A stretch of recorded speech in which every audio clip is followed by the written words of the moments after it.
বন্ধুরা, অনেক সময় আমরা একটু শান্তির খোঁজে এমন জায়গায় পৌঁছে যাই যা আমাদের জীবনের সবচেয়ে বড় দুঃস্বপ্ন হয়ে দাঁড়ায়।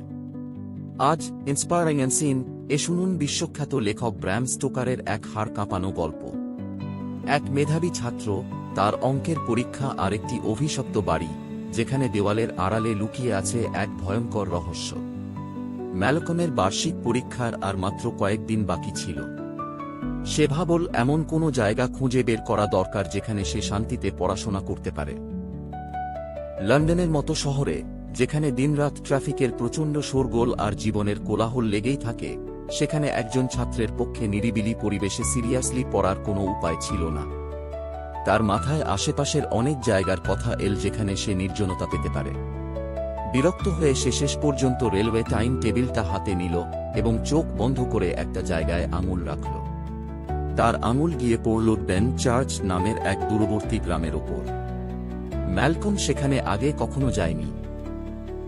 সে তড়িঘড়ি করে নিজের প্রয়োজনীয় কিছু জামাকাপড় আর পড়ার বই একটা সুটকেসে গুছিয়ে নিল। মায়ের কাছ থেকে অনুমতি নিয়ে স্টেশনে পৌঁছে বেন চার্চগামী ট্রেনে চড়ে বসল। সারা পথ সে এটাই ভাবছিল যে যদি সেখানে নির্জনতা না পাওয়া যায় তবে কি হবে। কিন্তু 3 ঘন্টার সফরের পর যখন সে বেন চার্চের ছোট স্টেশনে নামল, তখন তার হৃদস্পন্দন আনন্দের দোলা দিল। বেন চার্চ আসলে ছিল একটি ছোট বাজার এলাকা যেখানে মাসে মাত্র 1 সপ্তাহ বাজার বসত এবং আশেপাশের গ্রামবাসীরা জিনিসপত্র কিনতে আসত। 7 দিন খুব জাঁকজমক থাকত আর বাকি 23 দিন পুরো এলাকা নিস্তব্ধ হয়ে যেত। ম্যালকম স্টেশন থেকে বেরিয়ে একটি ছোট সরাইখানায় পৌঁছল এবং রাত কাটানোর জন্য একটি ঘর ভাড়া নিল। পরদিন সে এই উদ্দেশ্যে বের হল যে বেন চার্চের কোনো আলাদা এবং শান্ত জায়গায় কোনো কোয়ার্টার বা ঘর পাওয়া যায় কিনা যেখানে সে রাত-দিন পরীক্ষার প্রস্তুতি নিতে পারবে। সরাইখানা থেকে বেশ কিছুটা দূরে সে ঠিক তেমনই এক জায়গা পেয়ে গেল যার সন্ধানে সে লন্ডন থেকে এত দূর এসেছে। এটি ছিল পুরনো ধাঁচের তৈরি, অনেক পুরনো কিন্তু অত্যন্ত মজবুত একটি বাড়ি, যার দরজা ছিল ভারী আর জানলাগুলো অনেক উঁচু। বাড়িটি আকারে খুব বড় না হলেও উচ্চতায় বেশ ছিল, যেমনটা পুরনো আমলে তৈরি করা হতো। এর চারদিকে পাকা ইটের তৈরি একটি উঁচু পাঁচিল ছিল। সে মনে মনে বলল, কি ভালোই না হতো যদি এই বাড়ির একটা ঘর সাময়িকভাবে পাওয়া যেত। খোঁজ নেওয়া দরকার, এটা কার সম্পত্তি। দেখে তো খালি মনে হচ্ছে। বেন চার্চের ডাকঘর থেকে ম্যালকম সেই এজেন্টের নাম ঠিকানা পেল যে এই পুরনো বাড়ির মালিকের পক্ষ থেকে ভাড়া দেওয়ার কাজ করত। মিস্টার ক্রানফোর্ড ছিলেন একজন বয়স্ক এবং ভদ্রলোক। উকিল হওয়ার পাশাপাশি তিনি বেন চার্চে বাড়ি কেনাবেচা এবং ভাড়ার দালালিও করতেন। ম্যালকম যখন তার আসার উদ্দেশ্য জানাল, এক মুহূর্তের জন্য বৃদ্ধ ক্রানফোর্ডের মুখে বিস্ময় আর ভয়ের এক মিশ্র অভিব্যক্তি দেখা দিল।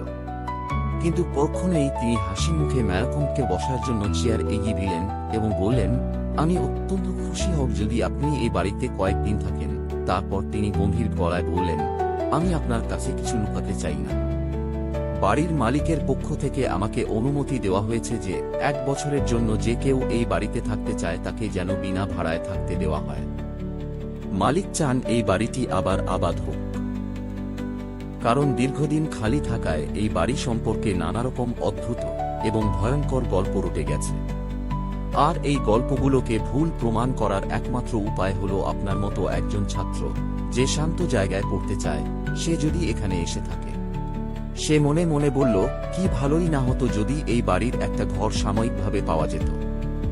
খোঁজ নেওয়া দরকার, এটা কার সম্পত্তি। দেখে তো খালি মনে হচ্ছে। বেন চার্চের ডাকঘর থেকে ম্যালকম সেই এজেন্টের নাম ঠিকানা পেল যে এই পুরনো বাড়ির মালিকের পক্ষ থেকে ভাড়া দেওয়ার কাজ করত। মিস্টার ক্রানফোর্ড ছিলেন একজন বয়স্ক এবং ভদ্রলোক। উকিল হওয়ার পাশাপাশি তিনি বেন চার্চে বাড়ি কেনাবেচা এবং ভাড়ার দালালিও করতেন। ম্যালকম যখন তার আসার উদ্দেশ্য জানাল, এক মুহূর্তের জন্য বৃদ্ধ ক্রানফোর্ডের মুখে বিস্ময় আর ভয়ের এক মিশ্র অভিব্যক্তি দেখা দিল। কিন্তু পরক্ষণেই তিনি হাসি মুখে ম্যালকমকে বসার জন্য চেয়ার এগিয়ে দিলেন এবং বললেন, আমি অত্যন্ত খুশি হব যদি আপনি এই বাড়িতে কয়েকদিন থাকেন। তারপর তিনি গম্ভীর গলায় বললেন, আমি আপনার কাছে কিছু লুকাতে চাই না। বাড়ির মালিকের পক্ষ থেকে আমাকে অনুমতি দেওয়া হয়েছে যে 1 বছরের জন্য যে কেউ এই বাড়িতে থাকতে চায় তাকে যেন বিনা ভাড়ায় থাকতে দেওয়া হয়। মালিক চান এই বাড়িটি আবার আবাদ হোক, কারণ দীর্ঘদিন খালি থাকায় এই বাড়ি সম্পর্কে নানারকম অদ্ভুত এবং ভয়ঙ্কর গল্প রটে গেছে। আর এই গল্পগুলোকে ভুল প্রমাণ করার একমাত্র উপায় হলো আপনার মতো একজন ছাত্র যে শান্ত জায়গায় পড়তে চায়, সে যদি এখানে এসে থাকে। ম্যালকম সেই এজেন্টের কাছে এটা জিজ্ঞাসা করা প্রয়োজন মনে করল না যে বাড়িটি সম্পর্কে সেই অদ্ভুত আর ভয়ঙ্কর গল্পগুলো আসলে কি। সে জানত সরাইখানায় কয়েক মিনিট বসলেই এই তথ্য পাওয়া যাবে। তার চিন্তা ছিল শুধু একটা ঘর পাওয়া নিয়ে। তাই সে বলল, স্যার, আপনার অনেক দয়া। আমি তো ভেবেছিলাম এই বাড়ি পাওয়া অনেক কঠিন হবে। যাই হোক, আমি এটা বিনে পয়সায় নিতে চাই না। এই নিন 3 মাসের অগ্রিম ভাড়া। আমার শুধু একটি ঘর দরকার। দয়া করে আমাকে এর রসিদ আর চাবি দিয়ে দিন। এজেন্ট নিজের ভেতরের আনন্দ লুকিয়ে তড়িঘড়ি করে টাকা নিয়ে রসিদ আর চাবি দিলেন। এমনকি দয়াপরবশ হয়ে এক বৃদ্ধার ঠিকানাও দিলেন যে ম্যালকমের প্রয়োজনীয় দেখাশোনা এবং টুকটাক কাজকর্ম করে দেবে। পরবর্তী অংশের হুক। কিন্তু ম্যালকম জানত না সেই বৃদ্ধ এজেন্ট কেন অতটা খুশি হয়েছিলেন। ওই নিস্তব্ধ বাড়িতে প্রথম রাত কাটানোর সময় যখন দেওয়ালের আড়াল থেকে অদ্ভুত শব্দ আসতে শুরু করল এবং ওই বিশাল অন্ধকার ঘরটায় কেউ তাকে এক জোড়া লাল চোখে খুঁটিয়ে দেখতে লাগল, তখন কি ম্যালকমের অঙ্কের হিসাব আর মিলবে? কেন ওই বাড়ির প্রতিটি কোণ থেকে ভেসে আসছিল ফাঁসিকাঠের দড়ির ঘ্রাণ? জানতে হলে দেখুন এই গল্পের পরবর্তী অংশ।